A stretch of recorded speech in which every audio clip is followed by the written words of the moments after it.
Meron pong isang kotseng nakasagasa dyan sa may bandang Baclaran. Inabandona na sa Ross Boulevard. Detalye mula kay Sherwin Alparo. Sherwin, good morning.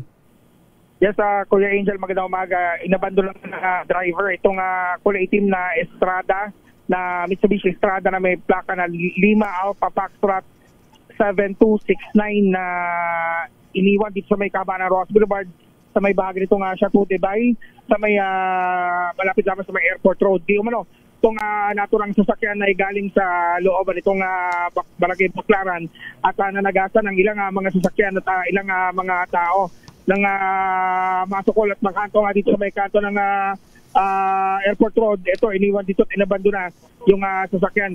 Yung ilang mga barangay official at mga lokal na polis ng Parañaque at Pasay, Parañaque ay nandito na sa area para checkan at ilang bystander din yung sinasabi, nagrereklamo rito na kasama doon sa mga sinagasaan.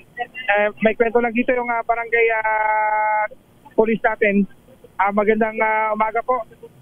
Pakinggan lang natin ano pong nangyari? Anong nangyari dito sa sasakyan na to? Nakita lang namin dito, sir. Giniwan na dito. Pero ang umpisa doon sila sa may Tomas Claudio, nagkagulo sila doon. So ngayon, ang pangyayari, tumakbo yata ito. Inaabol ito mga nakamotor. So ngayon, ang dami niya nasira doon sa Lieutenant Garcia. Sa may Garcia? Oo, Lieutenant Garcia Extension. Sa may Lieutenant Garcia Extension, doon pala nagsimula yung habulan. Mula doon sa Tomas Claudio hanggang Lieutenant Garcia, may madaanan doon ng mga sasakyan din na nasagi o na marami nasira. Po, may kotse doon nasira, motor, marami po.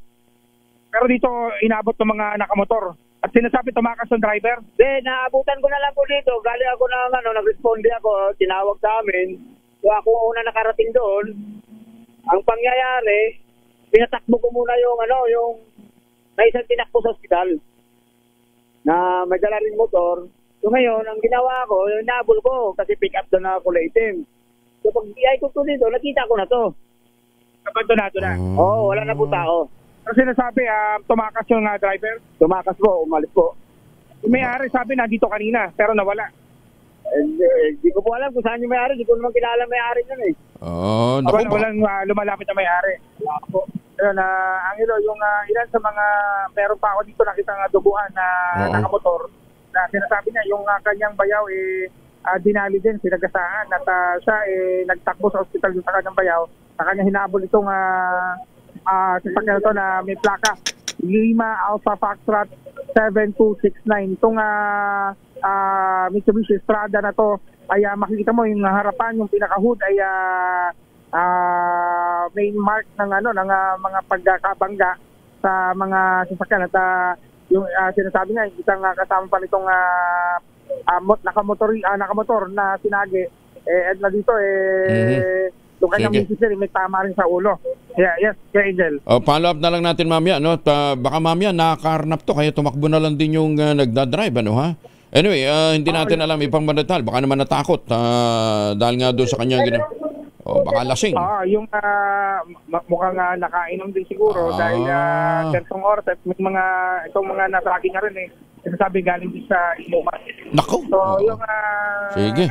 Kwento ito lang ito tinitignan na ngayon ng Parañaque Police at nandito na rin sa area yung Parañaque Police para magsagawa ng investigasyon kaugnay sa nangyaring pag-araro ng naturang Mitsubishi Estrada sa ilang mga sasakyan dito nga sa may area ng Baclaran, Parañaque.